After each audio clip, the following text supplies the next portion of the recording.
Jorge Espino Sánchez, director de la Escuela Nacional de Archiveros, para dar la palabra de bienvenida.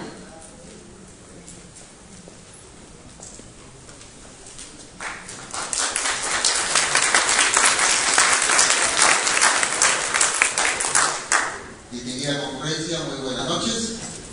En representación de la Escuela Nacional de Archiveros, les doy la más cordial bienvenida a un evento más de los jueves archivísticos en la que tratará el día de hoy sobre metodología de proyectos de archivos. Para lo cual contamos con dos distinguidos ponentes, el ingeniero Cayo León, director de la Facultad de Posgrado de Ingeniería de Sistemas, y el archivero Benavente. Para mí, para nosotros un gran honor contar con ellos, por ser notables participantes, notables profesionales. Esperemos que el día de hoy les hagan llegar sus experiencias y conocimientos. En sí mismos ustedes puedan intercambiar las experiencias que ustedes tienen, ¿no? Porque para eso se han establecido los jueces archivísticos, para intercambiar experiencias y adquirir nuevos conocimientos. Para nosotros es muy importante esto porque avanzamos en la capacitación de toda la colectividad de profesionales en archivos. No me queda más que darles la más cordial bienvenida. Gracias.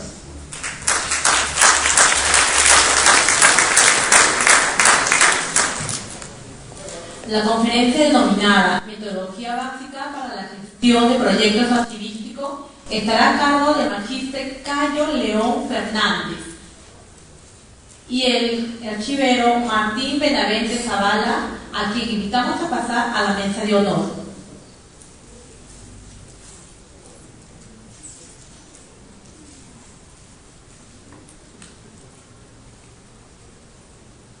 Invitamos a pasar al ingeniero Cayo León Fernández.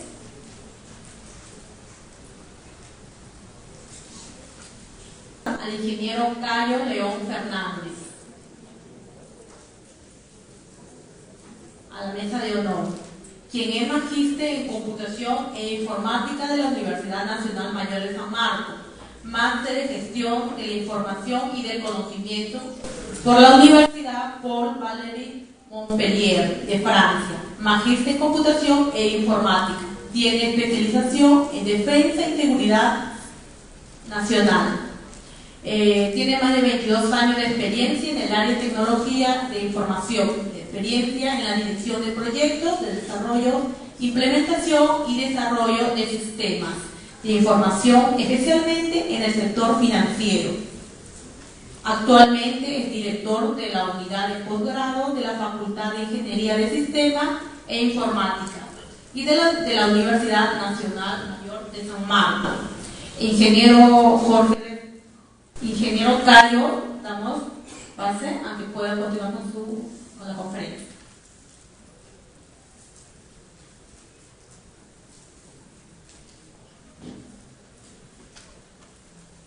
Ok, gracias.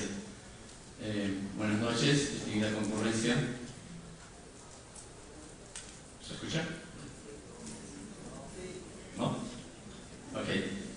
Bueno, primeramente agradezco a Dios por hacer presente mi presencia en esta, hacer posible mi presencia en esta reunión, y además agradezco también a las distinguidas autoridades de la Escuela Nacional de Archiveros. El motivo de mi presencia es para compartir algunas experiencias con ustedes relacionados con la metodología de gestión de proyectos, un poco sesgados a proyectos archivísticos, pero mi objetivo es compartir una metodología un poco más amplia, de tal modo que archivística sería como una aplicación, pero la metodología es un estándar. De acuerdo a las necesidades podemos aplicar una u otra herramienta. Voy a compartirles básicamente conceptos voy a empezar con unos conceptos relacionados con proyecto, relacionados con gestión, compartir una metodología para gestionar proyectos proyectos y de qué manera podemos manejar cada una de estas herramientas para que un gerente de proyectos, en este caso, puede lograr los objetivos, puede lograr concretar la realización de ese proyecto. ¿Ok?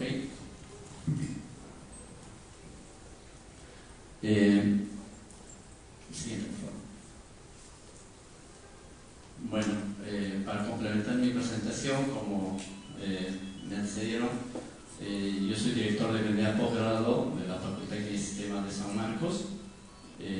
Tengo más de 20 años participando en proyectos de tecnología e información, básicamente en el sector financiero. He trabajado en Interbank, en Banco Materiales, en Banco Agrario, en Banco de Crédito, y actualmente estoy haciendo una consultoría también en la implementación del core bancario de Banco de la Nación. Y paralelamente me dedico a la docencia en San Marcos.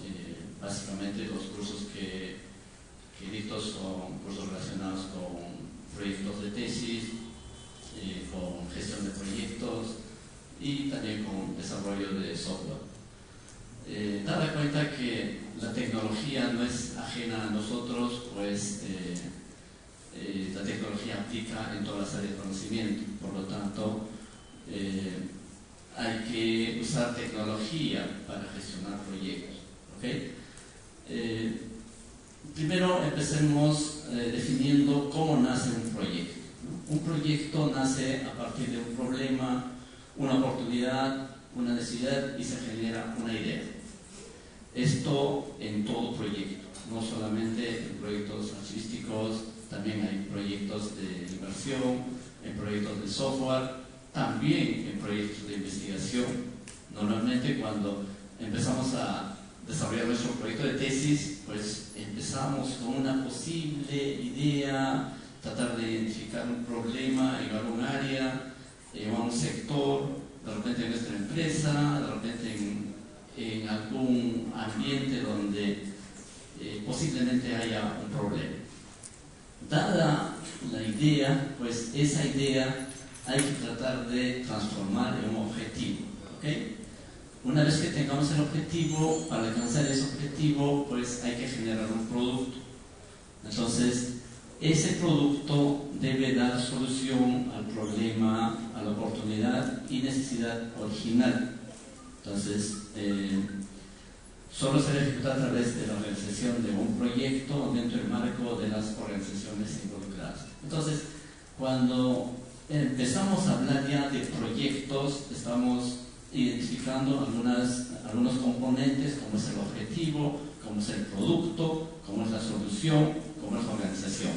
Entonces, para desarrollar un proyecto ya lo estamos contextualizando en algún escenario. Puede ser una organización, dentro de esta organización puede ser el ministerio, gobiernos regionales, universidades, colegios, etc. Pero dentro de este contexto ya vamos a apuntar a desarrollar nuestro proyecto.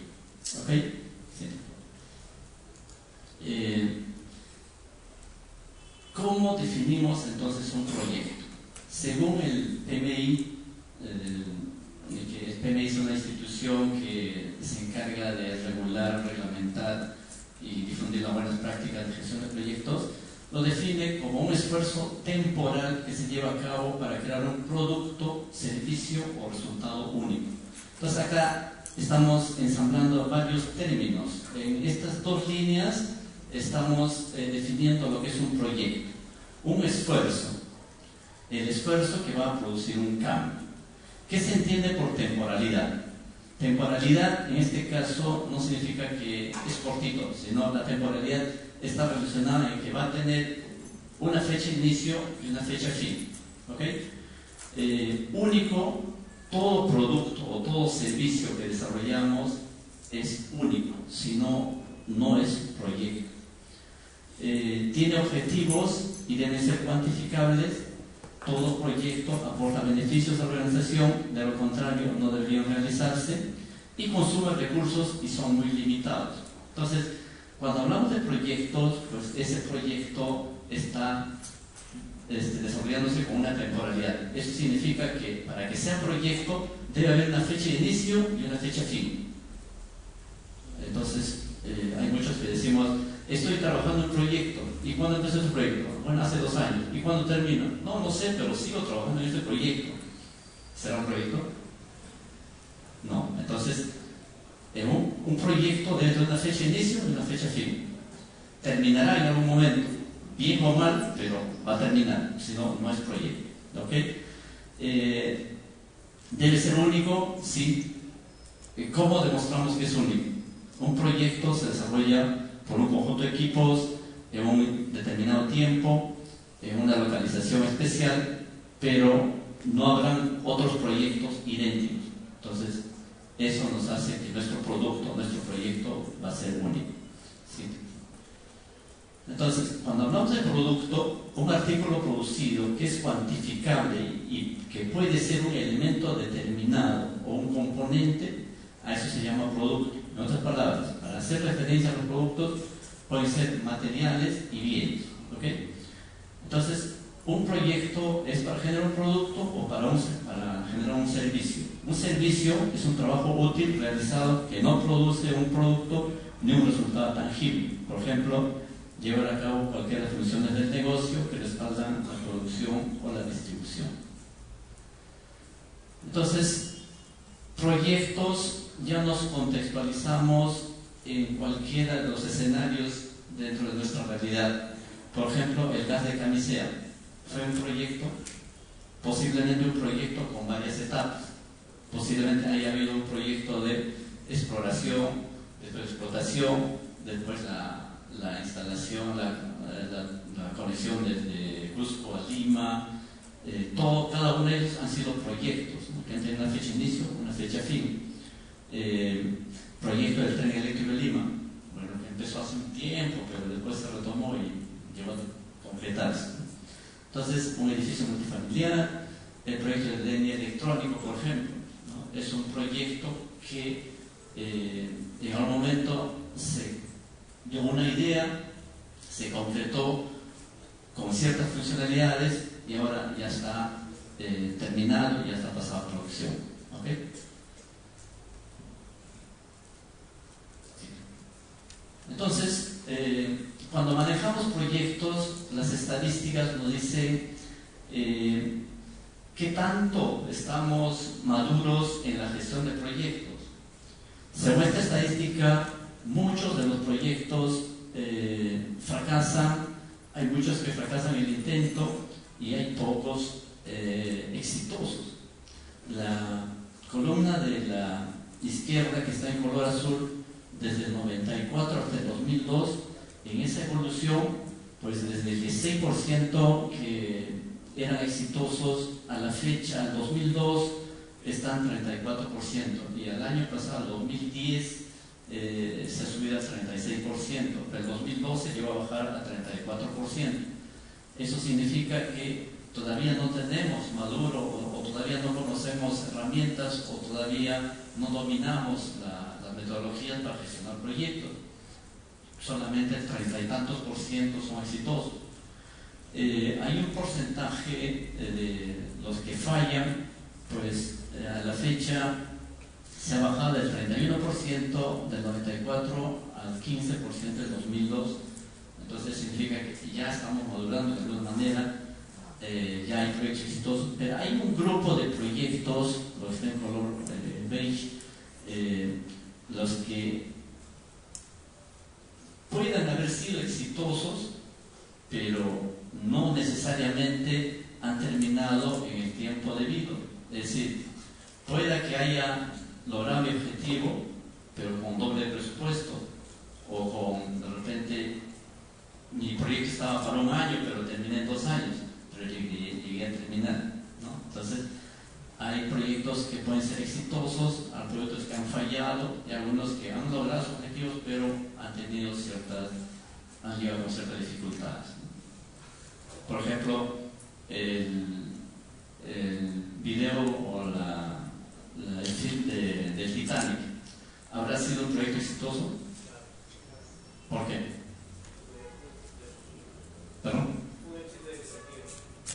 éxito en taquilla, pero el proyecto estaba programado por 1 año y terminó en 2 años. El proyecto casi gastó el 180% de su presupuesto. ¿Habrá sido un proyecto exitoso?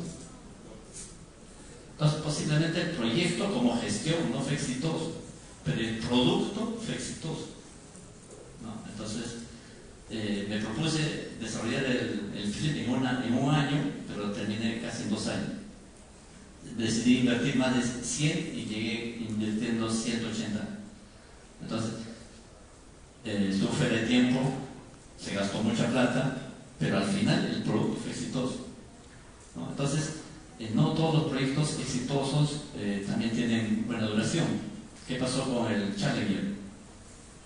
Se planificó con todas las medidas, todos los estándares, se terminó en el tiempo debido, pero al minuto de haberse lanzado explotó.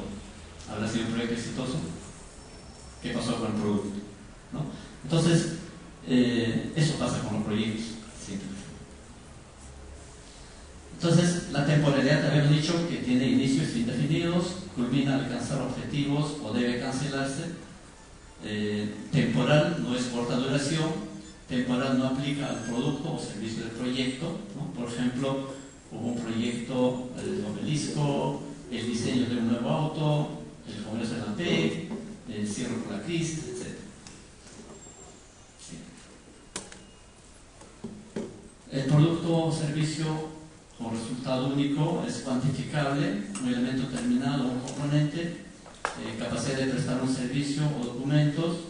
La presencia de elementos repetitivos no cambia la condición fundamental de único o de un proyecto. Es decir, para un solo modelo, yo puedo construir 2 casas idénticas con el mismo plano, las mismas características, las mismas medidas, el mismo color, el mismo material, pero ¿qué es lo que le hace diferente?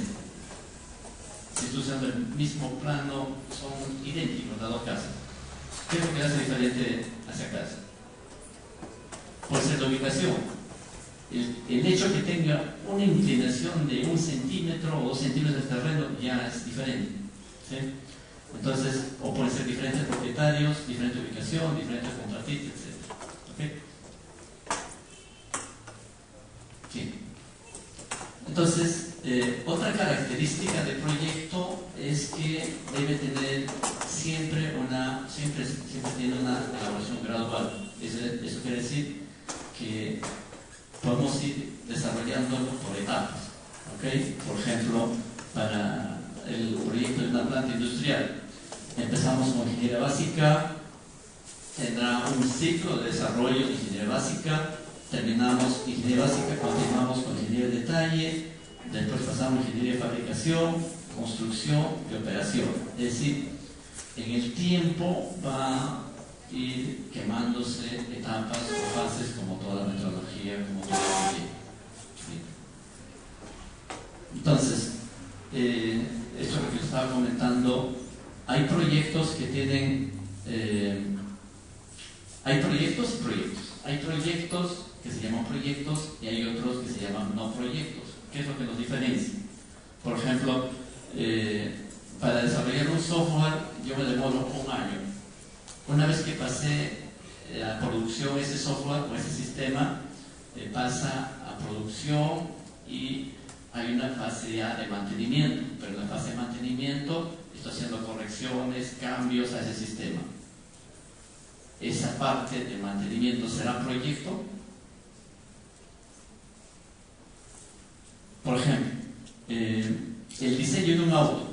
A mí me han dado un presupuesto, me han dicho, mira, ¿sabes qué? En estos 3 meses diseñan un nuevo modelo de auto. Hubo un inicio, un final. Pero una vez que me aprobaron ya el diseño, ya fue aprobado, ya fue pasado a producción, ahora empezamos a producir en serie ese conjunto de autos. Esa producción en serie ya no es proyecto, ya es el día a día.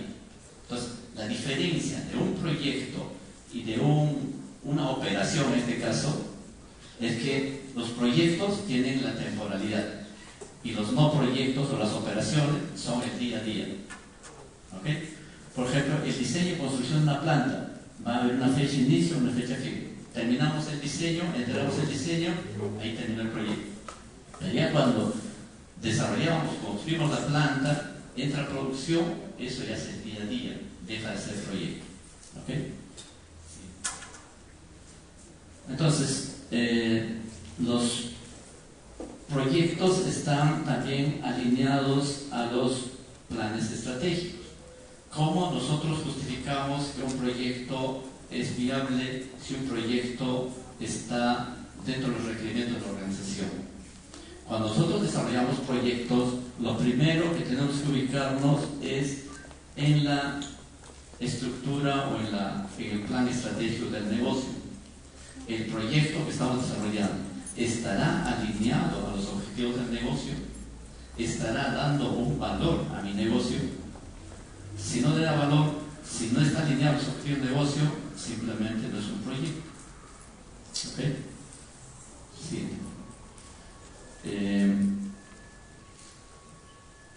Esto es definiendo proyectos. Ya sabemos las características del proyecto. Ahora nos toca cómo gerenciamos el proyecto. ¿En qué consiste gerencia de proyectos? Gerencia de proyectos es la aplicación de conocimientos, habilidades, herramientas y técnicas a las actividades de un proyecto para satisfacer los requisitos del proyecto. Entonces, gerenciar no solo implica aplicar conocimientos, no solo implica conocer la materia, sino implica también dominio de habilidades. ¿Qué tipo de habilidades? Posiblemente cuando gerenciamos proyectos hay que tener que lidiar con la gente, con los equipos. No siempre cuando asumimos un proyecto nos van a dar un equipo ideal. No todos los integrantes de mi equipo van a ser tipo Messi. Incluso si no dan tipo Messi, pues hay que ubicarlos, administrarlos y darles un lugar. No siempre el equipo va a ser un amigo. Vamos a tener equipos problemáticos, vamos a tener recursos conflictivos. Siempre en un equipo de trabajo hay personas que nos ponen trabas y de repente si no comulga contigo, que eres su jefe, siempre vas a tener problemas. Entonces, parte de las habilidades de la gerencia es cómo desempeñamos labores de liderazgo, de coaching, de mentoring, negociaciones, gestionar conflictos, manejar recursos problemáticos. Entonces, e incluso el gerente de proyectos debe tener la capacidad también de negociar. Por ejemplo, se me están venciendo los plazos. Tengo que ver una manera de justificar cómo ampliar el plazo de mi proyecto. Y eso es negociación con la alta gerencia. O cómo tengo, en el caso que ya se me acabó el presupuesto, cómo hago las gestiones para ampliar este presupuesto. Entonces, parte de las habilidades del gerente de proyecto es eso: gestionar las habilidades blandas, tener capacidad de negociación, conocer las herramientas de gestión, conocer también el negocio. Si a mí me ponen a gerenciar un proyecto que es novedoso para mí, posiblemente tengo que empaparme primero con el negocio, con la funcionalidad del negocio y después recién gestionar. Entonces, la gerencia de proyectos se logra mediante el uso de procesos de iniciación, planificación, ejecución, seguimiento, control y cierre. Estos procesos, según el PMI es un instituto de gestión de proyectos, nos dice que va a haber un ciclo iterativo en que vamos a iniciar el proyecto, después pasaremos a planificar todas las actividades del proyecto. Una vez que he planificado, voy a hacer el proceso de ejecución, pero a la vez que estoy ejecutando, permanentemente voy haciéndole el seguimiento y control. Una vez que, y ese es un proceso iterativo: planificar, ejecutar, seguimiento y control. Planificar, ejecutar, seguimiento y control.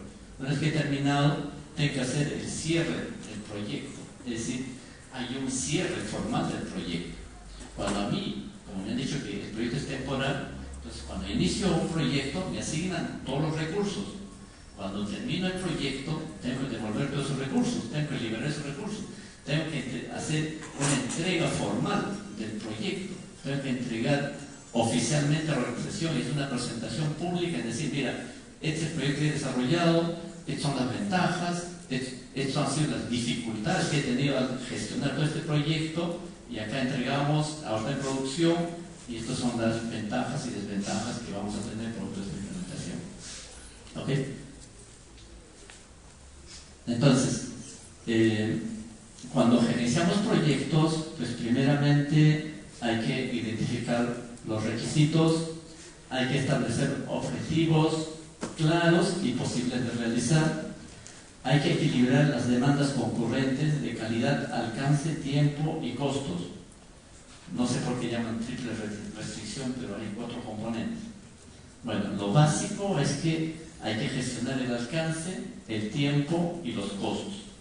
Si gestionamos el alcance, el tiempo y los costos, pues por añadidura hay un componente adicional que es la calidad. Entonces, si nosotros tenemos claramente definidos los alcances de nuestro proyecto, tenemos claramente la gestión del tiempo y el presupuesto, por lo tanto, esperamos a generar productos de calidad. Entonces, al gerenciar proyectos siempre hay que estar monitoreando estos 3 componentes: alcance, tiempo y dinero. Y adaptar las certificaciones, planes y enfoques a las inquietudes y expectativas de los interesados. ¿Quiénes serían los interesados? A ver, en un proyecto archivístico, ¿quiénes serían nuestros interesados? ¿Han escuchado los que llaman los stakeholders? Bueno, los stakeholders son los que nos pagan, nos dan la buena pro, son los que nos aprueban el proyecto, son los dueños del negocio, son los dueños del proyecto o los que nos van a recibir el proyecto. Entonces, parte de los interesados son los stakeholders o los sponsors también. Sí. Ok, entonces cuando hablamos de triple restricción, si cambia cualquiera de ellos, o sea, si cambia cualquiera de los componentes, costo, dinero, tiempo, pues los otros factores se verán afectados. Por eso se llaman las 3 restricciones claras. La calidad del proyecto se ve afectada por el equilibrio de estos 3 factores. Entonces, si nosotros equilibramos tiempo, costo y alcance, eso va a ir reflejándose en la calidad. Lo que pretendemos es que gestionando bien los alcances, pues ahí está claramente definida la calidad del producto que queremos entregar. Según el PMI difunde una guía que se llama el PMBOK, es el cuerpo de conocimiento para la gestión de proyectos. Se encarga de difundir las buenas prácticas para gestionar proyectos. Entre ellas, como que se contextualiza en 12 capítulos. El capítulo 1 es de introducción, el capítulo 2 habla del ciclo de vida del proyecto de organización, la sección 2 se conforma por el capítulo 3, donde explica todos los procesos de dirección de proyectos, y la sección 3 habla de las 9 áreas de conocimiento. Entonces, cuando hablamos del PMBOK, estamos hablando de los 5 grandes grupos de proceso, lo que vimos anteriormente: inicio, planificación, ejecución, seguimiento y control y el cierre. Esos 5 grandes grupos de proceso versus esas 9 áreas de conocimiento: gestión de integración, alcance, tiempo, costos, calidad, recursos humanos, comunicaciones, riesgos y adquisición. ¿Esto qué significa? Que cuando gestionamos proyectos, pues hay que planificar cada una de estas 9 áreas de conocimiento. Eso quiere decir que tengo que armar un plan de integración, tengo que tener un plan de alcance, tengo que tener un plan de tiempos, un plan de costos, que es el presupuesto. Entonces, tengo que tener cada uno de los planes para gestionar dentro de mi proyecto. ¿Okay? Esto es más o menos un esquema ya general donde están los 9 cuadrados, son los 9 áreas de conocimiento, y cada una de las entradas que tenemos son los procesos. Entonces, la guía del PMBOK, que lo llama la metodología del PMI, es precisamente dentro de cada área de conocimiento desarrolla cada una de las actividades. Por ejemplo, en el área de integración, ¿no?, tiene desarrollo del acta de constitución del proyecto. Eso es como que vamos a iniciar el proyecto, por lo tanto, hagamos un acta. Ese acta significa el inicio formal del proyecto. En ese momento, con este acta, firmamos el contrato del proyecto. A partir de acá empieza la cuenta regresiva. Por ejemplo, en el siguiente casillero, gestión del alcance, hay la definición del alcance y el punto 3 dice crear el EDT. Este es un punto para mí crítico e importante en esta área de conocimiento en gestión de alcance. El crear el EDT significa prácticamente descomponer todo mi proyecto en una estructura jerárquica de actividades. Empezando de las actividades más generales, voy descomponiendo por cada nivel, subnivel, hasta llegar a un nivel donde ya no puedo descomponer las actividades. Ese nivel se llama paquete de trabajo.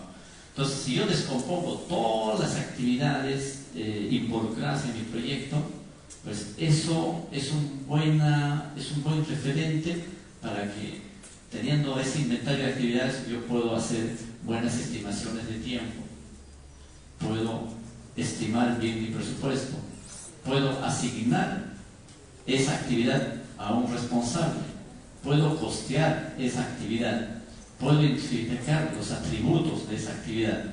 Por lo tanto, por cada actividad yo puedo decir cuánto dura incluso cada actividad, puedo saber quién es el responsable, puedo saber cuánto cuesta esa actividad, porque Juan Pérez cuesta $10 la hora y lo va a hacer en 10 días, por lo tanto ya sé que esa actividad me va a costar $800. Entonces, si sé cada una de esas actividades, sumarizando el conjunto de todas esas actividades, ya sé cuánto me va a costar el proyecto, más los otros costos que son costos fijos, ¿no? El costo de agua, luz, mantenimiento, alquiler local, etc. Entonces, sumando todos esos costos, yo ya puedo realistamente estimar el costo de mi proyecto. Pero si no hago una descomposición jerárquica de las actividades, pues empezaré a estimar tiempos, presupuesto, calidad, a ojo de buen cubero, o a la champa, o buscar juicios de expertos, buscar asesoría. Entonces, cada una de estas áreas de conocimiento cumplen ciertas funciones y cumplen con sus roles. Por lo tanto, hay que planificar. Por ejemplo, como recomendación de esta guía del PMBOK, hay que contextualizarse y ubicarnos dentro de la experiencia. Entonces, el gerente de proyectos debe manejar habilidades personales, debe conocer fundamentos de dirección de proyectos, debe conocer normas y regulaciones del área de aplicación, debe conocerse el entorno donde estamos ubicados para desarrollar nuestro proyecto. Si voy a desarrollar un proyecto, por ejemplo, en BRAE, pues eso significa que tengo que tener bastante cuidado en la estimación de mis tiempos, tengo que tener bastante cuidado en la gestión de riesgos, tengo que tener bastante cuidado en manejar mis tiempos de holgura y mi presupuesto adicional, hasta de repente voy a necesitar comprar seguro. ¿Okay? Tengo que tener conocimientos y habilidades de dirección general. Entonces, todo eso dentro del contexto de esta guía del PMBOK. Pero, como les comenté inicialmente, no solamente es proyecto nuestro universo, sino hay que ubicarnos dentro de la pirámide organizacional, pues los proyectos, procesos y tecnología está abajo en el nivel de gestión de proyectos y equipo proyectos, en el primer nivel de abajo, pero eso además no solamente un gerente de proyectos maneja un proyecto a la vez, normalmente se manejan varios proyectos. Entonces, dentro de nuestra nomenclatura, un proyecto puede tener subproyectos.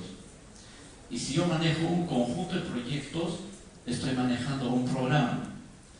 Y si manejo un conjunto de programas, estoy manejando un portafolio. Entonces, el director de proyectos o el gerente de proyectos no solamente gerencia proyectos a la vez, sino gerencia programas. Y a veces gerencia varios programas, por lo tanto, está gestionando un portafolio de proyectos. El portafolio de proyectos ya implica alinear todos los proyectos a los objetivos del negocio, y para eso hay que ubicarse en el plan estratégico. ¿Okay? Entonces, como verán, no solamente hay gerentes de proyectos, sino hay gerentes de programas y también hay gerentes de portafolio. Pero esto es como una carrera, o sea, el gerente va también ascendiendo, ¿no? Empezamos como soldado raso, pero vamos a ir escalando, vamos a gestionar proyectos. Inicialmente nos dará un proyecto, después nos darán 2 o 3 proyectos, vamos agarrando cancha, vamos a gestionar programas y después posiblemente gestionemos portafolio. Pero ya es que gestiona portafolio, ya es como parte ejecutiva de la organización.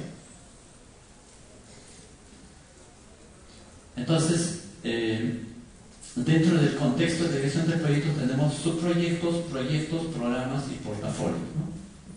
Todo está dentro del plan estratégico. Entonces, si tenemos portafolios, hay portafolios de vivienda, urbanismo, construcción, saneamiento.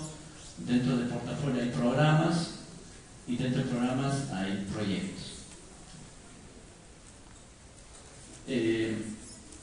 Muchas organizaciones, si nos contextualizamos ya como proyectos, pues imagínense que estamos en una organización, en un ministerio. Cada área maneja sus propios proyectos. Cada área maneja sus proyectos con sus respectivas metodologías. El área de marketing maneja con la metodología alfa. El área de comercialización usa la metodología beta. El área de recursos humanos, la metodología Z. Imagínense que dentro de cada área se maneje una gama de metodologías para gestionar proyectos.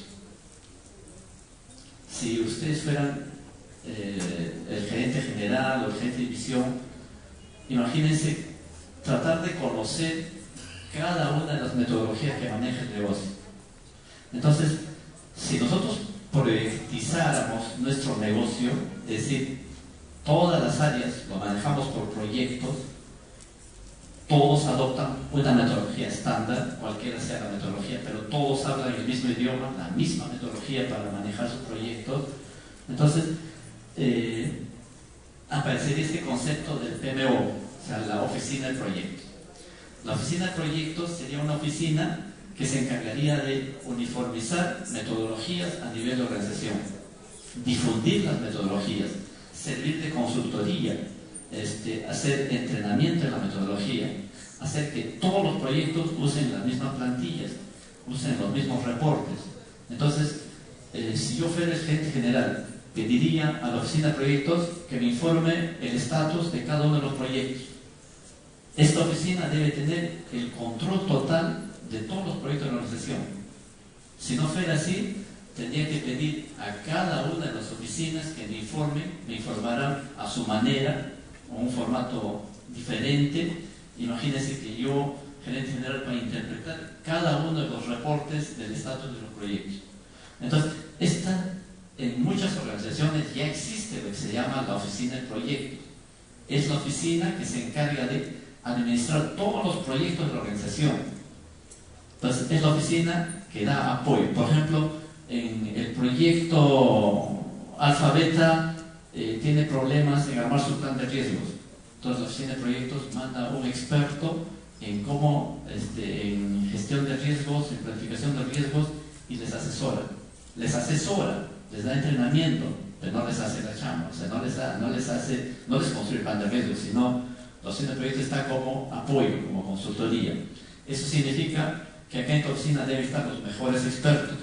Experto en finanzas, experto en riesgos, experto en planificación, que va a ir apoyando a todos los proyectos de la organización. Entonces, imagínense que una organización proyectizada y todo se maneja por proyectos, entonces la oficina de proyectos sería el que tendría el control total del estatus, del avance de los proyectos que se desarrollan dentro de la organización. Sería excelente, ¿no? Pero es un camino. Muchas organizaciones ya están en este camino y es una manera de organizar, de estandarizar, de difundir la metodología y también hace que todos los trabajadores, todos los que participan en los proyectos se encuentran compartiendo experiencias, hay buenas prácticas en la gestión de estos proyectos y eso incluso se desarrolla en los trabajos en pares, ¿no? O sea, es mejor este proyecto que pase al otro proyecto y hacen las competencias de pares. O la experiencia que hubo en este proyecto, ¿por qué no la aplicamos en otro proyecto? Y se van compartiendo experiencias. Ahora, hay proyectos, pues incluso ahora con la tendencia, con el crecimiento de la tecnología, hay proyectos que se manejan virtualmente. Yo tuve la oportunidad de hace 2 años manejar una MAPRE que hicimos en Interbank, pues era un proyecto que en condiciones normales estaba planificado por 1 año, pero se terminó en 8 meses. ¿Qué pasó? Lo que pasa es que teníamos, acá viene el concepto de lo que se llaman los project team virtuales, o sea, equipos virtuales. Es decir, teníamos un conjunto de recursos técnicos en Lima, teníamos un conjunto de recursos en Australia y otro grupo en China. Entonces, ¿qué hacíamos? Implementamos el horario de 24 horas. Es decir, como eran desarrollos de programas, modificaciones de programas, actualizaciones, entonces, programas, o sea, los técnicos que trabajaban aquí en Lima, trabajaban, por decir, de 8 a 5. Dejaban la posta al siguiente que estaba en Australia. En Australia empezaban a las 5 o 6 de la tarde y trabajaban por la noche. Y al día siguiente, el de Perú retomaba lo que avanzó en la noche de Australia. Entonces, ¿cómo es que usando la tecnología podemos incluso minimizar tiempos? Porque ya es como si fuera una jornada de 24 horas, pero con el mismo recurso. No había necesidad de aumentar más recursos, pero era 24 horas. Simplemente porque se estaban sincronizando horarios. Entonces, el gerente de proyectos en este caso ya no está gestionando solamente recursos en un ambiente físico local, solamente acá, sino tiene que administrar recursos ya remotos, tiene que administrar recursos que están fuera de la localización, recursos. Entonces significa que tiene que gestionar horario, pero no solamente horario, tiene que gestionar cultura. El chino, el hindú, el australiano no tienen la misma cultura peruana. Tiene que gestionar idioma, porque ellos no hablan español.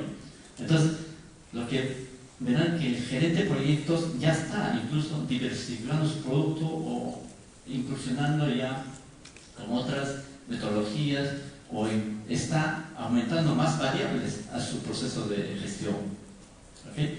Entonces, la oficina de proyectos sirve como soporte de proyectos, hace labor de consultoría y orientación, provee métodos estándares a todos los proyectos, capacita a los diversos integrantes del proyecto.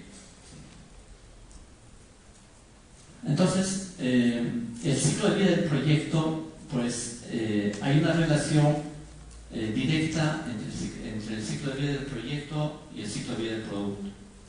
¿Cuál es mayor? ¿Cuál dura más? ¿El proyecto o el producto?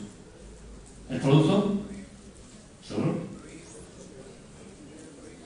¿Cuál tiene más duración? ¿El proyecto o el producto?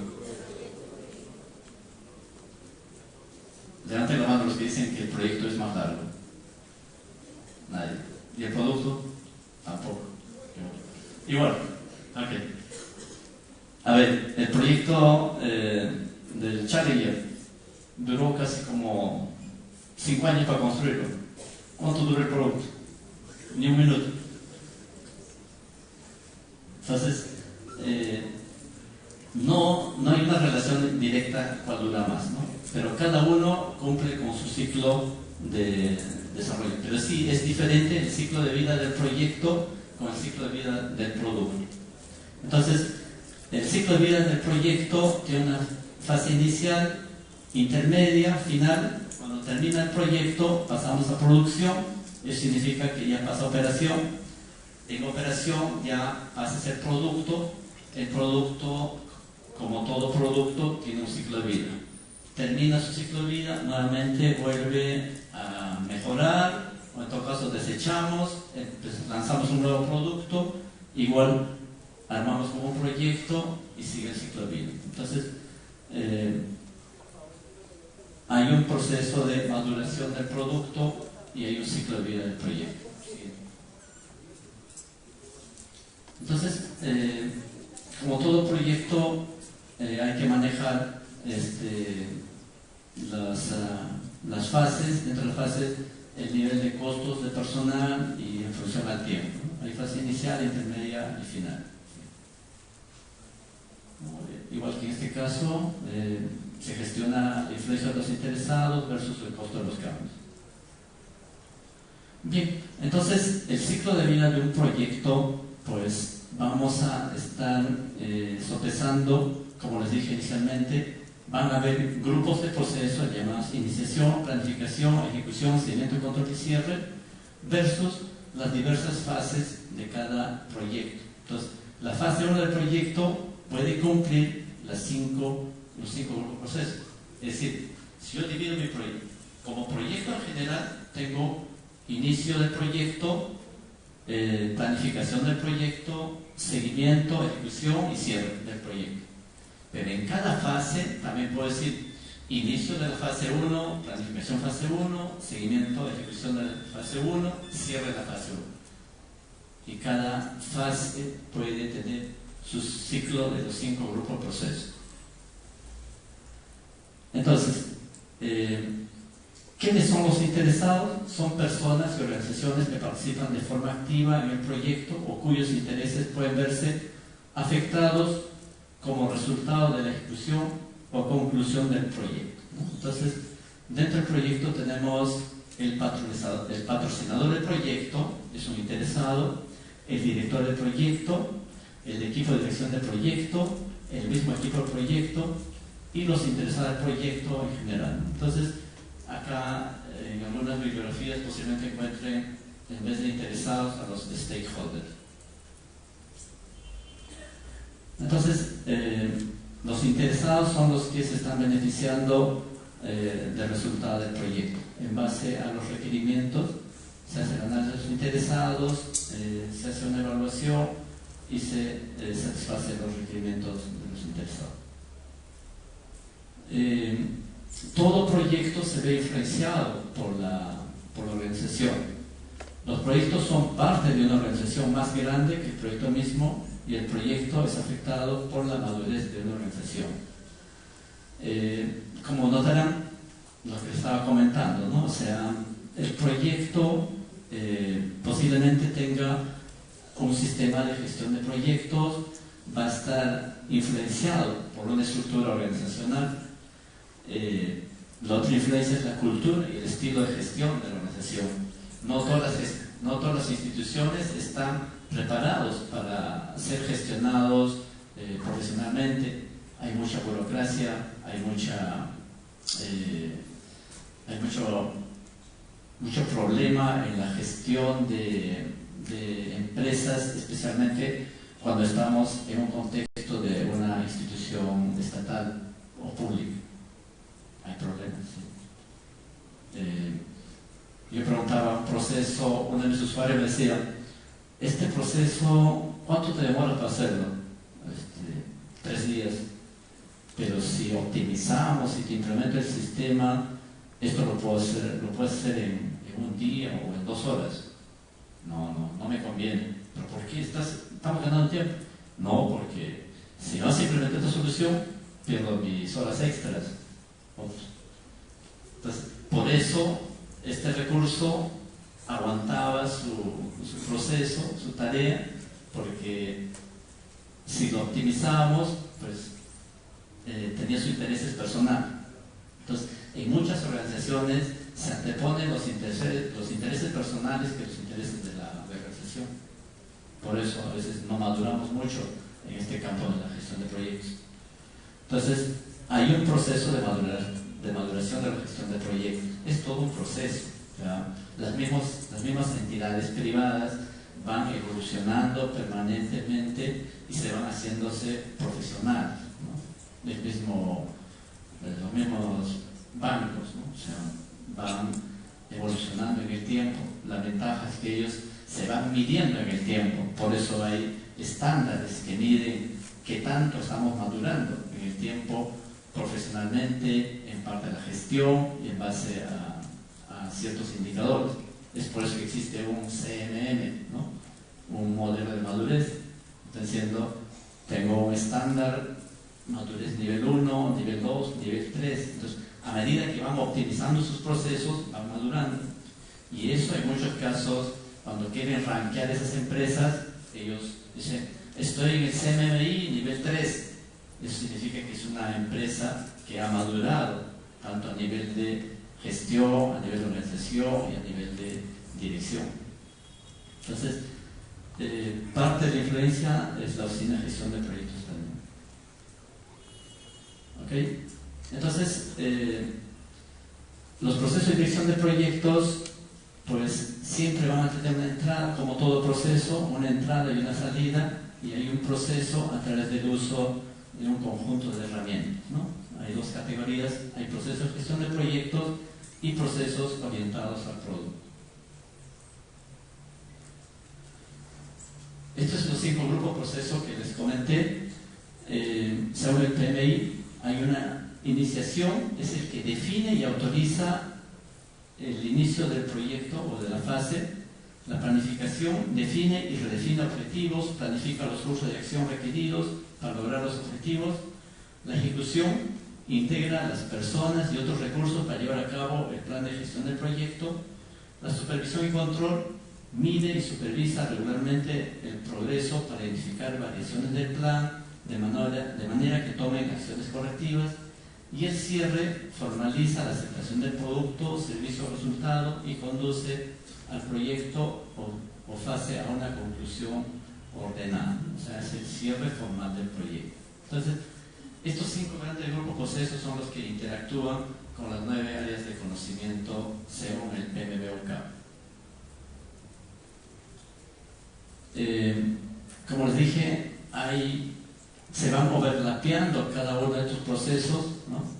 Según ese ciclo, según las curvas. La iniciación, por ejemplo, al inicio tiene una curva alta y después baja. La planificación, al inicio hay una curva alta y después, una vez que hemos planificado, le deja la posta a ejecución, y ejecución es que sube más la curva en la siguiente, y así, ¿no? Entonces, cada uno de estos procesos tiene su curva de comportamiento. Bueno, esto es lo que les comenté en el gráfico anterior, los grupos de proceso. Esta matriz prácticamente es el mapa, es la hoja de ruta para todo gerente de proyectos. Acá tiene como columnas los 5 grupos de proceso: iniciación, planificación, ejecución, seguimiento, control y cierre. Y en la primera columna están las 9 áreas de conocimiento. Entonces, la intersección de cada uno de ellos se llaman también procesos, ¿no? Por ejemplo, proceso de integración de proyecto como iniciación. En esa intersección está el desarrollo del acta de constitución y el desarrollo del enunciado preliminar del proyecto. Y así, cada una de las intersecciones son procesos. Y para generar o para desarrollar cada uno de esos procesos se usa cuál es la entrada, cuál es la salida, y a través del uso de herramientas técnicas hay que generar un resultado por cada proceso. Entonces, cuando, por ejemplo, en la fila 3, gestión de tiempo del proyecto versus la columna de planificación. Para armar el plan de tiempos, o sea, el cronograma del proyecto, ¿qué tengo que hacer? Primero, definir las actividades. Segundo, ¿qué dice? Bueno, es la parte de la estimación de los recursos, estimación de esfuerzo, estimación de la duración y desarrollo del cronograma. Es decir, tengo que hacer 5 procesos para construir mi plan de tiempo. Primero, tener claramente las actividades definidas. Si la actividad no está bien definida, no está claramente definida, no voy a poder estimar la duración, no puedo asignar un responsable, no puedo secuencializar, no puedo decir que tal o cual actividad es antes que la otra actividad, no puedo definir los responsables. Por lo tanto, no voy a poder armar un plan de actividades realista. Entonces, este es un mapa que maneja todo gerente de proyectos para ver los grupos procesos versus las 9 áreas de conocimiento. ¿Sí? Entonces, todo gerente de proyectos, pues, por cada área de conocimiento debe armar un plan. Primero, hay un entregable que es el acta de constitución del proyecto. El acta de constitución del proyecto es el documento oficial para iniciar el proyecto, para iniciar el desarrollo del proyecto. El siguiente documento es el enunciado del alcance del proyecto. O sea, es el documento donde definimos claramente cuál es el alcance del proyecto, qué esperas del producto. Después, el plan de gestión del proyecto. Dentro de esta nomenclatura, el plan de gestión del proyecto va a estar conformado por todos los otros planes, por plan de tiempos, plan de recursos humanos, plan de costos, plan de personal, plan de calidad, plan de comunicaciones, incluso plan de adquisición. Entonces, ese conjunto de planes es el que se trabaja durante toda la fase de planificación. Entonces, cuando en el grupo de procesos de planificación prácticamente estoy construyendo ese conjunto de planes. Ese conjunto de planes conforma el plan de gestión del proyecto. Entonces, cuando yo voy a empezar a ejecutar mi proyecto, este es mi plan base. Posiblemente muchos han escuchado hablar del baseline o mi plan base. Este es el plan base. Con esto, con todos estos planes, empiezo la ejecución de mi proyecto. Entonces, a medida que voy a ir ejecutando mi proyecto, pues voy a hacer el seguimiento y control. ¿Qué significa el seguimiento y control? Significa que voy comparando lo ejecutado versus lo planificado. Entonces, ¿dónde está lo planificado? Acá, en plan base. Este plan base es mi hoja ruta. Todo lo que estoy ejecutando, lo que había planificado, voy comparando. ¿Cuánto de tiempo o qué actividades tenía programada para este mes? Entonces, voy midiendo con lo que planifiqué. Para este mes tenía planificado gastar 1 millón. Entonces, si me pasé a 1.100.000, entonces significa, ¿con qué me estoy comparando? Con mi base. Ejecuté 1.100.000, pero tenía que planificar 1 millón. Entonces, ese 100, ¿qué significa? Que hay diferencia. Esa desviación es el que estoy yo monitoreando permanentemente en el proceso de seguimiento y control. ¿Ok? Entonces, estos son los documentos principales que debe tener todo proyecto. Entonces, finalmente, todo gerente de proyectos lo que debe tener claro es este mapa. Entonces, empezamos con la definición del problema, el conocimiento de la misión, los objetivos, las metas, el plan estratégico. Entonces, cuando nosotros priorizamos, cuando nosotros gestionamos proyectos, cuando nosotros vamos a justificar, sustentar y ver la importancia del proyecto, pues tengo que decir cuál es el valor que está dando mi proyecto al negocio. Y eso tengo que alinear con algunos de los objetivos del negocio.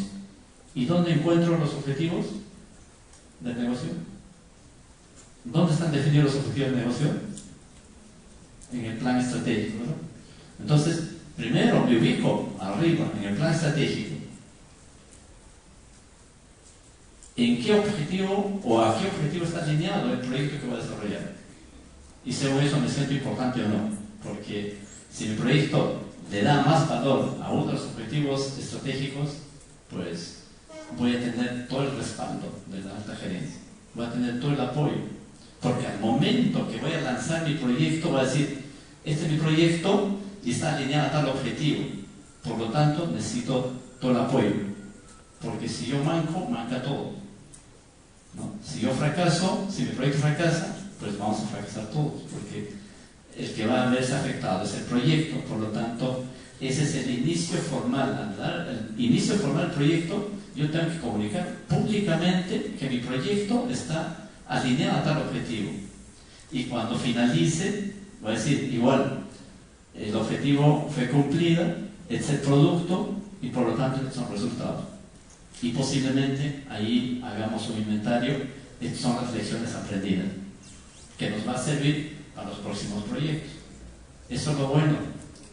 Debemos estar, o sea, a nivel de esta metodología también nos ayuda a ir documentando fase a fase las actividades de mi proyecto, y eso nos sirve como lecciones aprendidas. Y eso también es parte de la labor de la oficina de proyectos, difundir las lecciones aprendidas. Y eso es la ganancia en muchas organizaciones, el tener que rehusar experiencias pasadas. A veces empezamos de cero, porque no hay una disciplina de gestión de proyectos. Entonces, un ratito, déjame terminar el último, por favor. Quería completar con la última. Sí, entonces nos estamos alineando. En base a los objetivos, definimos el alcance. Y esta columna donde dice EDT, precisamente el EDT es la clave. El EDT es la descomposición de las actividades del proyecto en subactividades. Descomponemos hasta un nivel, hasta donde se pueda, hasta donde no podemos descomponer.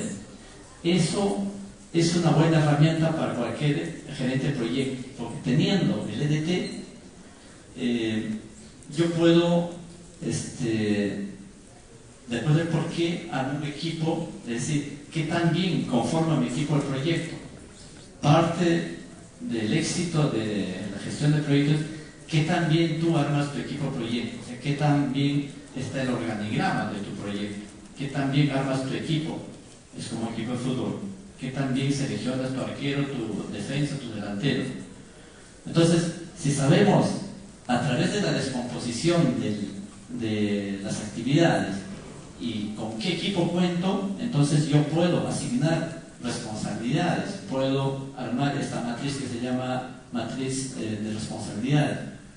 Y además, a través del uso de criterios técnicos, que dice el cómo debo hacer cada una de ellas, pues, y la descomposición de subtareas, armo finalmente abajo la columna de mi cronograma de actividades, mi plan de actividades. Teniendo mi cronograma de actividades y más la descomposición de las actividades, yo puedo obtener el presupuesto real. Ese presupuesto real me dice cuánto me cuesta mi proyecto. Y todo esto se va a registrar o se va a guardar en lo que se llama el plan de proyecto. Entonces, para armar el plan de proyecto, estamos descomponiendo actividades, estamos armando el equipo, que es recursos humanos, asignar responsabilidades, organizar las actividades, o sea, las tareas, secuencializar, estimar la duración, armar predecesores, sucesores, armar mi plan de actividades, y la suma de todo ese conjunto de actividades más los recursos humanos, saco mi presupuesto, y todo eso conforma mi plan de proyecto. Adicionalmente, todo proyecto cada una de esas actividades están prácticamente amenazados por un nivel de riesgo. Todas las actividades que vamos ejecutando en nuestro proyecto, de alguna manera, está asociado a un nivel de riesgo. Entonces, parte de la gerencia de proyectos es también gestionar riesgos, pero hay que gestionar proactivamente los riesgos. Es decir, hay que adelantarnos ellos, hay que armar un plan de riesgo. Cada actividad siempre está asociada a un riesgo. Bien, eso es todo y muchas gracias por su atención.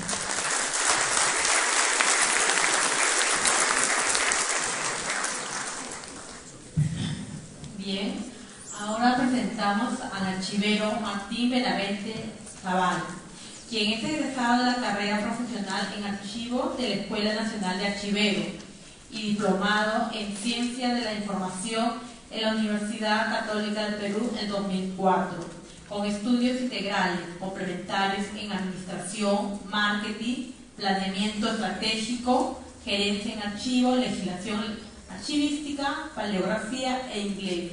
Profesional de información con 14 años de experiencia en empresas públicas y privadas, capaz de administrar, organizar y manejar información en diversos soportes, llámese archivero electrónico, archivero digital, además de otras ciencias de la información como son la biblioteca y los centros de documentación, conocimiento de nuevas tecnologías, software de manejo de información y base de datos, creación de la página web, digitalización, uso y aplicación de código de barra y un manejo de avances de Office y dominio correo electrónico. Actualmente se encuentra trabajando como asesor de proyectos en el servicio de organización, inventario, traslado de documentos al archivo central de CEDAPAL. Dejamos con el uso de la palabra. Bueno, ante todo, muy buenas noches. En primer lugar, quisiera agradecer por la invitación a las autoridades de la Escuela Nacional de Archiveros. Y antes de iniciar la ponencia, quisiera un poco expresar cuál es el objetivo de esta pequeña presentación.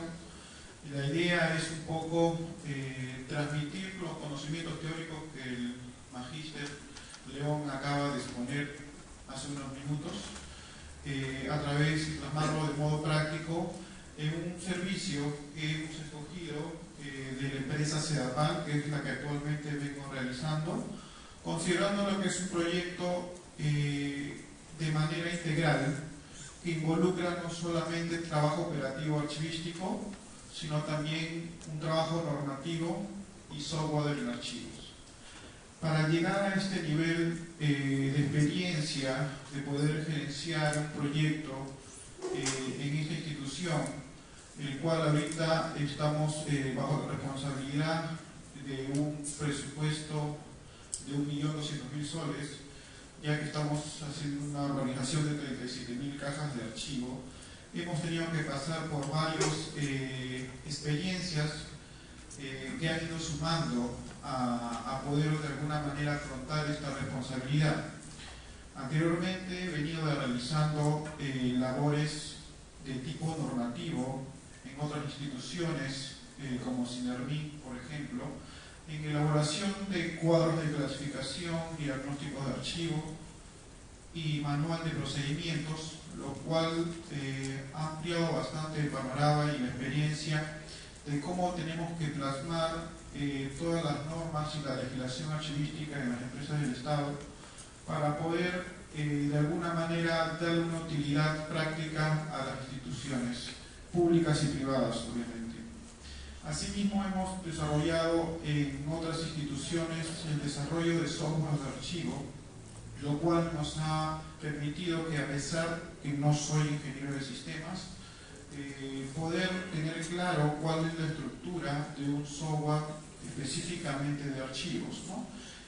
Automatizar los procesos de ingreso de información, transferencia, eliminación, préstamo y consulta de documentos a través de módulos que puedan de alguna manera facilitar la administración y el control de los documentos en las instituciones. Como premisa, vamos a un poco mostrar justamente lo que el magíster León mencionaba, un detalle de todas las actividades que van a ser de conocimiento común para todos ustedes. Sin embargo, ahí viene un poquito la estrategia que nosotros hemos utilizado para poder ponerlo en práctica en la institución de CEDAPAL.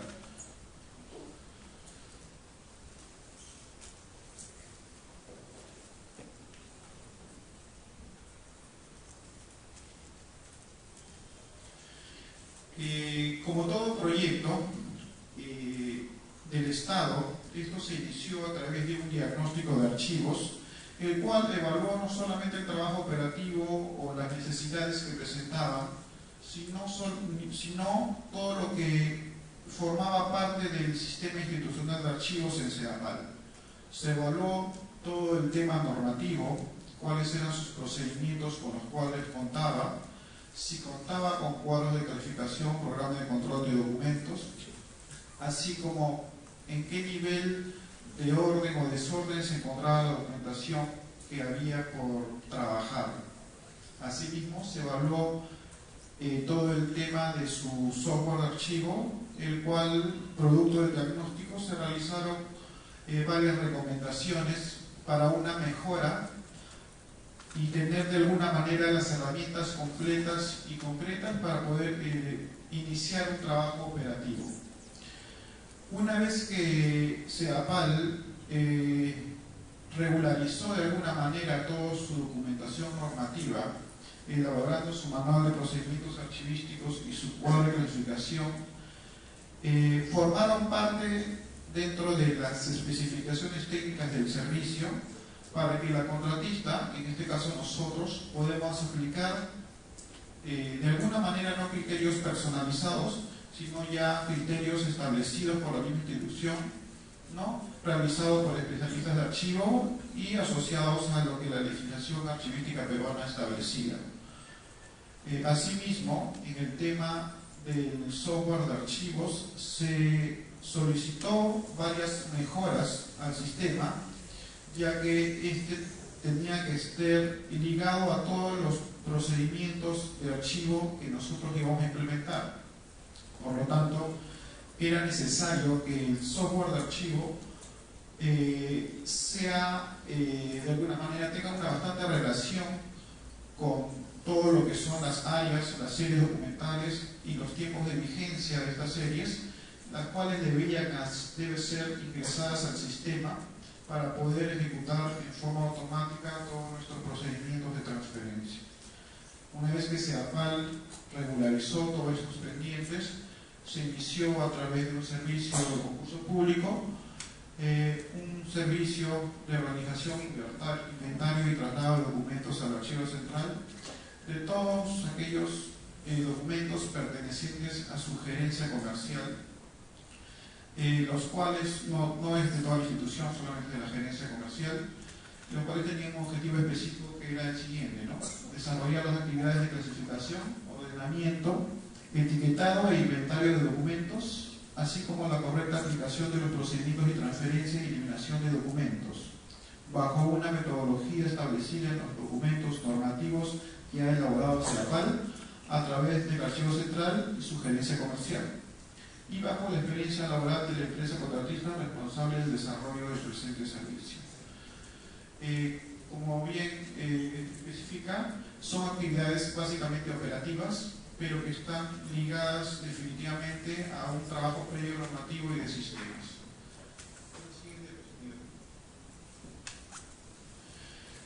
Para poder entender un poco la magnitud del servicio, ¿no?, CEDAPAL como institución tiene diferentes centros de servicios ubicados en distintas zonas de Lima, dentro de las cuales se encuentra su gerencia comercial en cada una de ellas, y tiene una cantidad determinada de documentos que tenían que formar parte de los documentos a trabajar. En la pantalla se ve todos los lugares donde actualmente se viene elaborando, bajo un equipo de 35 personas aproximadamente, las cuales se encuentran distribuidas en cada uno de los centros de servicio, y que desde ahí se viene monitoreando a través de los supervisores y a través de mi persona todo el trabajo operativo que vamos a explicar a continuación. Previamente de ello, Y para que un poquito se entienda el tema, los equipos comerciales, que son 9 en realidad, tienen internamente subáreas, las cuales son distribuidas comúnmente en cada una de ellas, ¿no? Todas las subáreas tienen su jefatura, su secretaría, su proceso de atención al cliente, de recaudación de cobranzas, evaluación, seguimiento y control, gestión operativa comercial, medición y facturación, promoción y aseguramiento del servicio. Cada una de ellas tiene una función específica y producto de esa función generan documentación, por lo general expedientes, ¿no? Los cuales tienen la única diferencia de que pertenecen a centros de servicios distintos, ¿no? Cada uno de los 9 centros de servicios tiene esta misma estructura orgánica. Sin embargo, la zona es lo que lo diferencia, ya que los distritos de Lima que están asociados a un determinado centro de servicio y por ende la documentación que se genera por parte de ellos se encuentra agrupada o archivada en estos centros de servicio. El equipo de micromedición de registros es el único equipo que cuenta con una estructura diferente, ¿no? Ya que cuenta con una jefatura, secretaría, un proceso de evaluación, seguimiento y control, un proceso de laboratorio, registro y medición. Esta es la cantidad de información que arrojó el diagnóstico y que se incluyó en los términos de referencia para nosotros poder trabajar la documentación. En el diagnóstico se solicitó que pueda ser agrupada la documentación por cada equipo comercial, así como la documentación que corresponde a cada uno de los años. Esto permitiría para nosotros y para CEDAPAL conocer específicamente qué documentación podría estar propensa a eliminarse, considerando que hay normativas contables y tributarias que establecen unos 10 años para la elaboración de ciertos documentos, ¿no? Y de alguna manera permitiría establecer qué grupo de documentos nosotros vamos a proponer para eliminar y qué otros tienen que seguir conservándose, ¿no? Como ven, en total la cantidad de cajas que se nos ha establecido para trabajo es un poco mayor a las 37.000 cajas. Para nosotros el personal es bastante importante, ya que al ser un personal numeroso había que definir el perfil de cada uno de ellos. Nosotros contamos con 4 supervisores que son egresados de la Escuela Nacional de Archiveros, ¿no? Inicialmente, en una primera convocatoria, se estableció también que los técnicos de archivos sean egresados de la Escuela Nacional de Archiveros. Sin embargo, por la cantidad de personas que se solicitó en su momento, no pudo ser cubierto. Quedó desierto el servicio justamente porque las empresas que se presentaron no pudieron de alguna manera contratar esa cantidad de egresados, ya que la mayoría se encontraba ya trabajando en otros proyectos. Por lo tanto, solamente se consideró que los egresados por lo menos deberían ser los supervisores, ¿no? Con unos ciertos años de experiencia, ¿no? Con el manejo de todo lo que es trabajos operativos y de dirección, ¿no? Como ven, también están 18 técnicos de archivo que definitivamente están con carreras asociadas de alguna manera a lo que son archivos. Obviamente se exigía que tengan cursos básicos o intermedios de la Escuela Nacional de Archiveros para poder complementar de alguna manera los estudios que cada uno de ellos poseía, ¿no? Aparte de los 9 digitadores que se solicitó para poder registrar la información en cada uno de los centros de servicio. Sin embargo, adicionalmente a ello, y más adelante vamos a ver el motivo, que es básicamente por un tema de contingencia, se ingresó personal de apoyo, considerando de que al ser una cantidad de documentos bastante grande y al tener un personal, porque al momento que nos entregaron el personal, la mayoría eran damas, Entonces era necesario de alguna manera cubrir con personal varón para que pueda apoyarnos en la carga de esa información, en la carga física de esa información. Entonces se consideró necesario la inclusión de personal de apoyo para que pueda complementar esta actividad conjuntamente con el personal que venía trabajando. Ahorita vamos a empezar a detallar un poco cada actividad que forma parte del proceso técnico de archivo, referente a la organización de los documentos, la descripción de los documentos, selección y selección documental, que obviamente es seguro de conocimiento de cada uno de ustedes. Sin embargo, justamente al ver un tema de proyecto, esto debería ser manejado de tal manera de que cada mes el CEAPAL exige un entregable determinado de las cajas de archivo que cumplan con toda esta serie de actividades que vamos a proceder a detallar.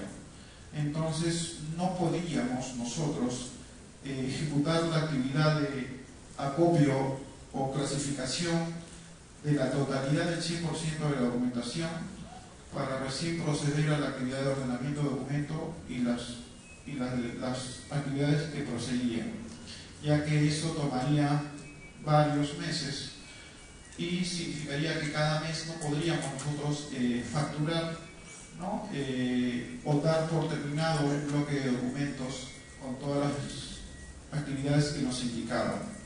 Es por ello que, como parte del manejo de clasificación y de las actividades de archivo a desarrollar, se hizo primero una actividad de acopio para poder centralizar o por lo menos identificar la totalidad de los documentos de cada equipo comercial, para poder después aplicar la actividad de clasificación de documentos a una cierta serie documental o a documentación de unos ciertos años, para poder solamente a ese bloque de manera individual aplicarle todo el proceso completo y así paulatinamente cada mes poder ir abarcando progresivamente la documentación que se tenía en cada uno de los equipos comerciales. Para poder continuar con esto, era importante también mostrar un momento el tema del cuadro de clasificación de seres mentales. Es un archivo de Excel, no sé si lo podemos utilizar, por favor.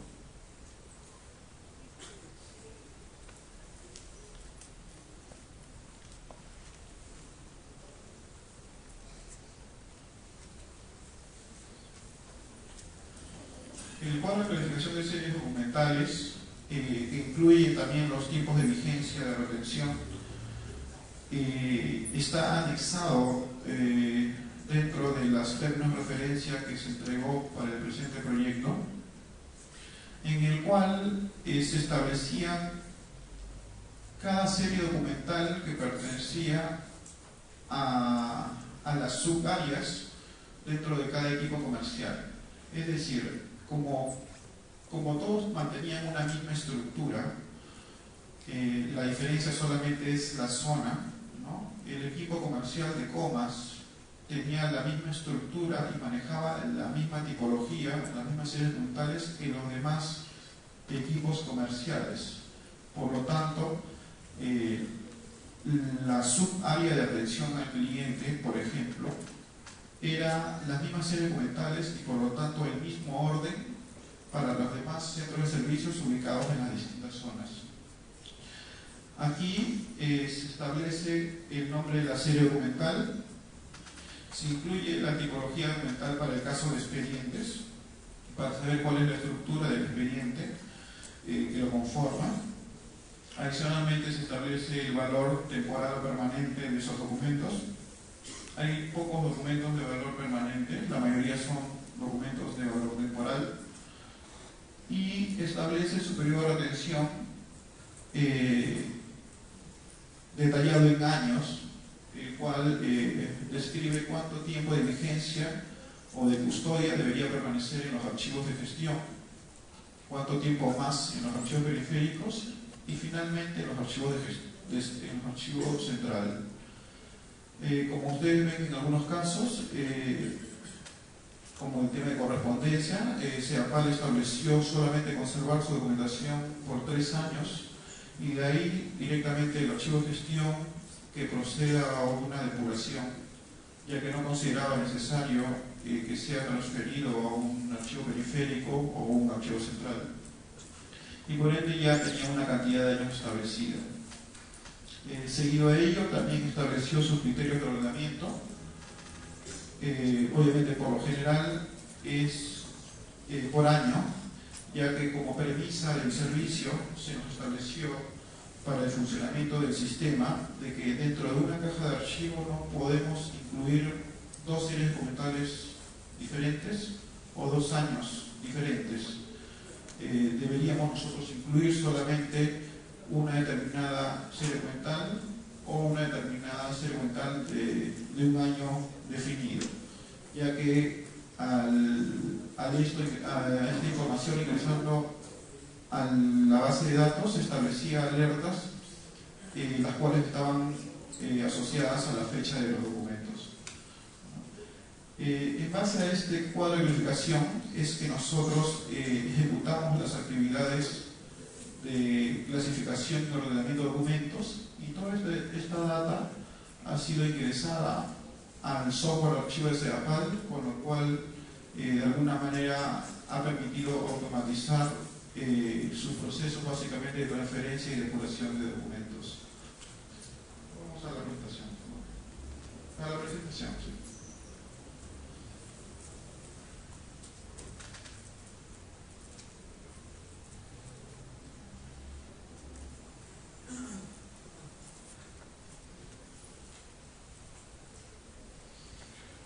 Ok, como bien dice ahí, la clasificación de los documentos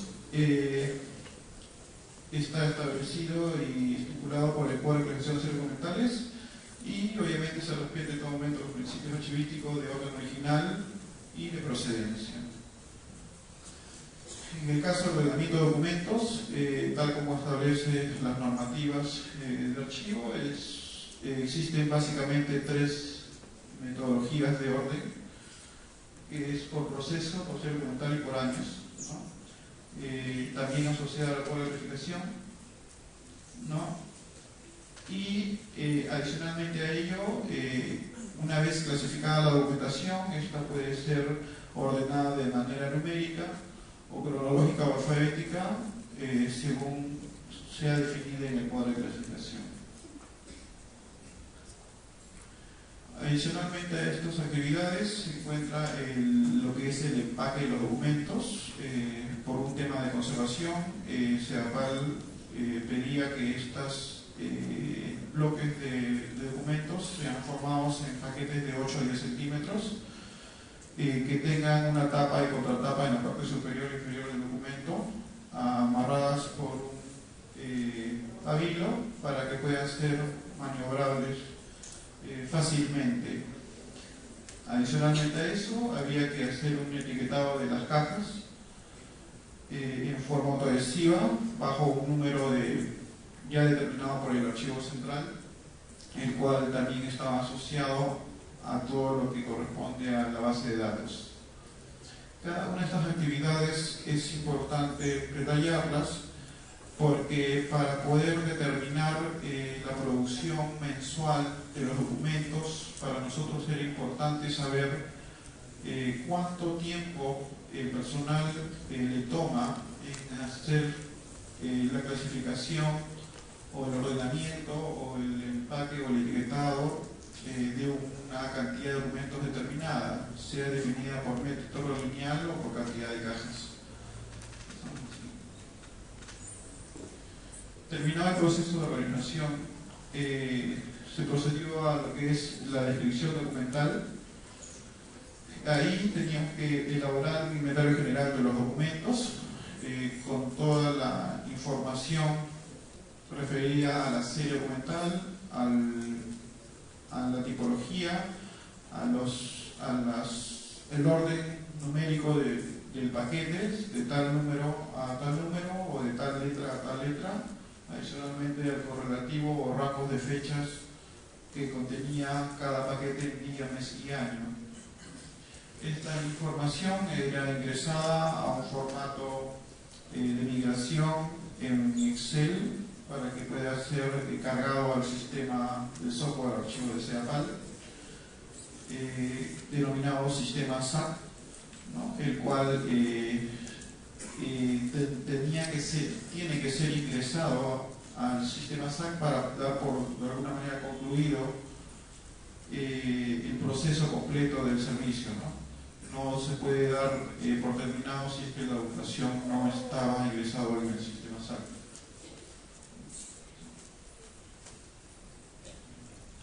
Para el tema de eliminación de documentos existía un procedimiento ya establecido, ¿no? Que era un tema de selección, que era identificar los documentos que ya vencieron, obviamente también en base al cuadro de planificación de documentos que establecía el tiempo de vigencia de aquellos documentos que deberían eliminarse. Y para ello el archivo central de CEDAPAL pedía un procedimiento que era poner estos documentos en sacos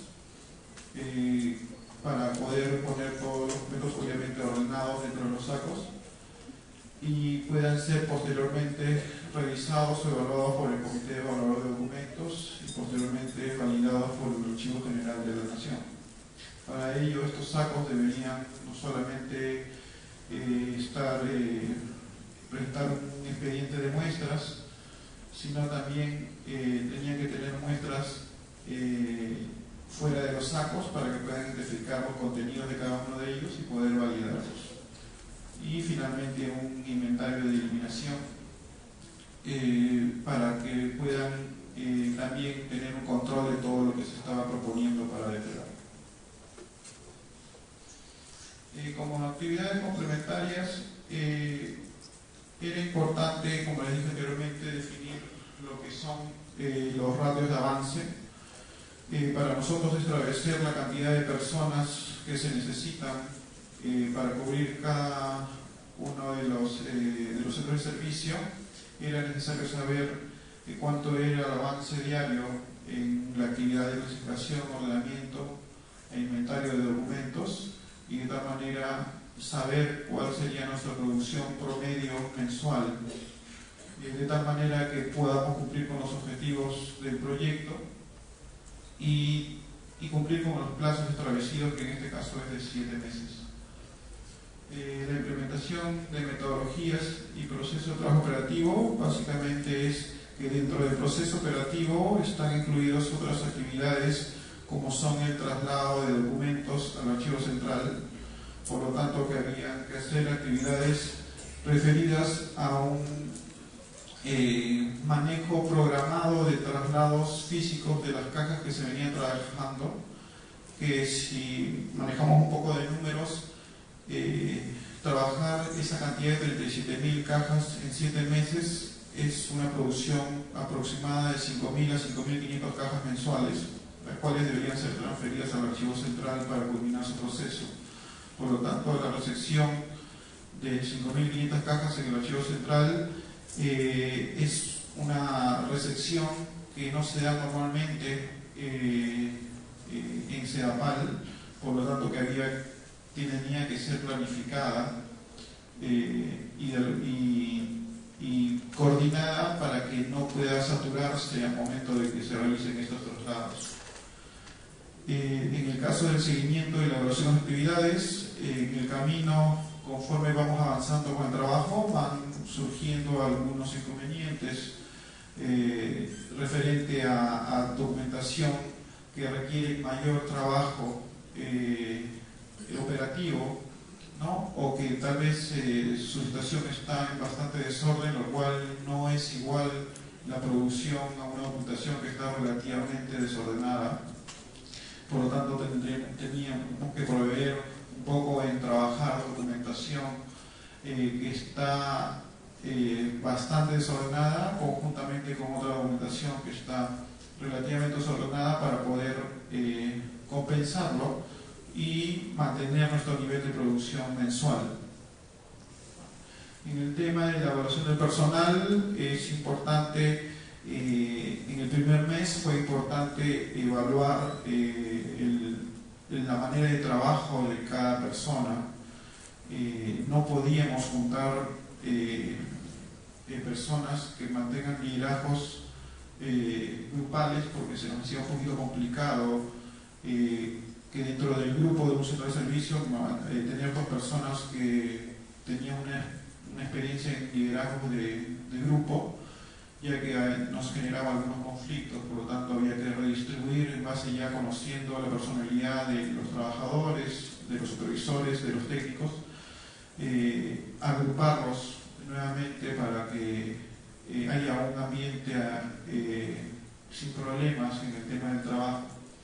Asimismo también considerábamos importante también un tema de motivación para poder comprometer al personal con el servicio para que esto pueda salir adelante, ya que es un trabajo bastante fuerte, incluye bastante presión al momento de cada fin de mes entregar la carga de trabajo. Entonces era importante buscar que el personal se comprometa con el proyecto para poder sacar esto adelante. En el tema del plan de contingencias, nosotros tenemos dentro del plan de trabajo presentado algunos planes de contingencia para el caso de personal que tal vez pueda dejarnos en el camino o pueda estar enfermo. Entonces tenemos que tener el personal de alguna manera listo para poder reemplazar y no poder bajar la producción. Asimismo, cuando se nos suscitan estos problemas, que si tenemos documentación bastante desordenada o ya en las fases finales del servicio tenemos documentación hoja por hoja por analizar, que la producción es muy alta, tenemos que incluir personal para poder compensar ello, ¿no? Sin que afecte en demasía el presupuesto ya establecido. Es importante en el tema de los reportes de avances a los responsables, los coordinadores del servicio, que nosotros normalmente presentamos estadísticas de avances diarios para poder llevar un control de cómo estamos manejando el tema de la productividad de los chicos, de los que van trabajando del personal. Finalmente, hacemos todo un análisis de resultados para ver si es que se ha cumplido con los objetivos del servicio. Para nosotros es importante culminar los servicios de una manera adecuada, ¿no? No por el hecho que de alguna manera estamos cumpliendo con la mayor parte del objetivo del servicio, dejamos un poquito en descuido la parte final. Tratamos de que el servicio acabe de una buena manera, con los objetivos cumplidos al 100%, ¿no? Para poder tener obviamente un buen reconocimiento por parte de la entidad del trabajo realizado. Y finalmente presentamos siempre un informe final con todos los antecedentes que se han realizado a través de lo largo del servicio para que pueda ser evaluado por el personal de la entidad y obviamente dar conforme todo el trabajo realizado. Básicamente eso es un poco lo que venía a expresarles. Gracias por la atención.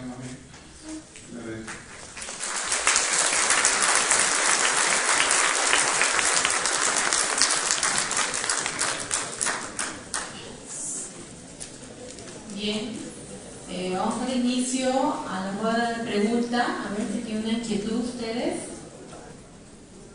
A ver, el software de digitalización, el software básicamente de actividades de los procesos de archivo, ¿no? No es un paquete que se vende. Normalmente los software que se han elaborado es en base a la necesidad del usuario, el cual nos da de alguna manera cuál es su requerimiento y sobre eso se elabora los softwares según el lenguaje de programación que ellos utilizan como institución, ¿no?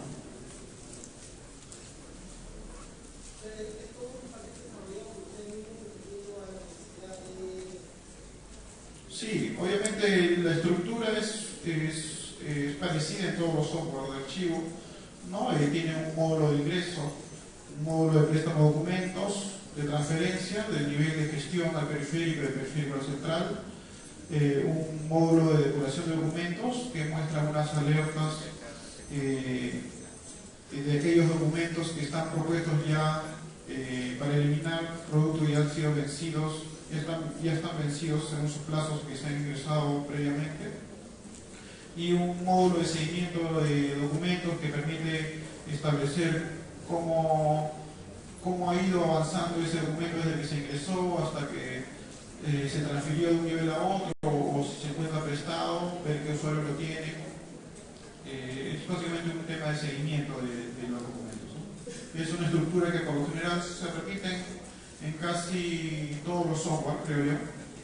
La forma es lo que lo distingue, ¿no? Otra pregunta.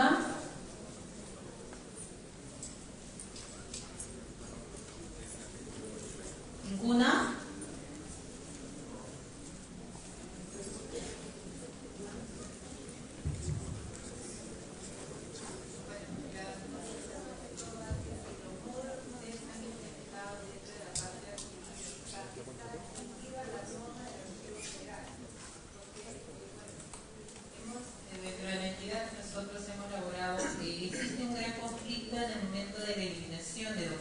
Porque yo puedo colocar en mi PCD 3 años, pero el archivo todavía lo quiere conservar 6 años más, por más de que usemos o utilicemos la línea de microformas con valor legal, que los documentos están digitalizados.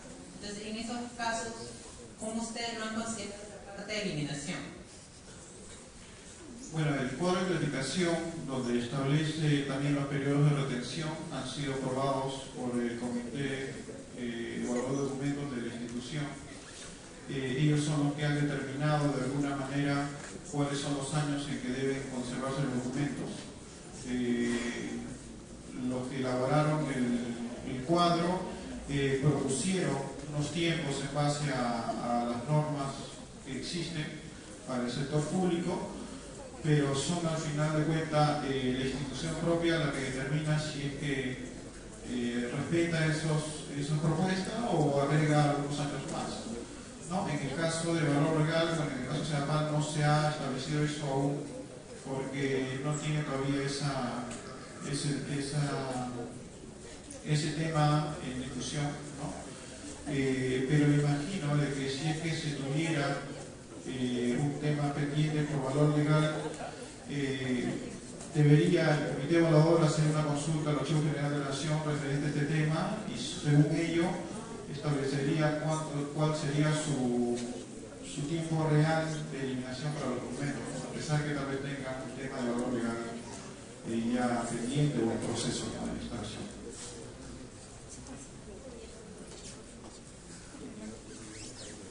¿Otra pregunta? ¿Ninguna?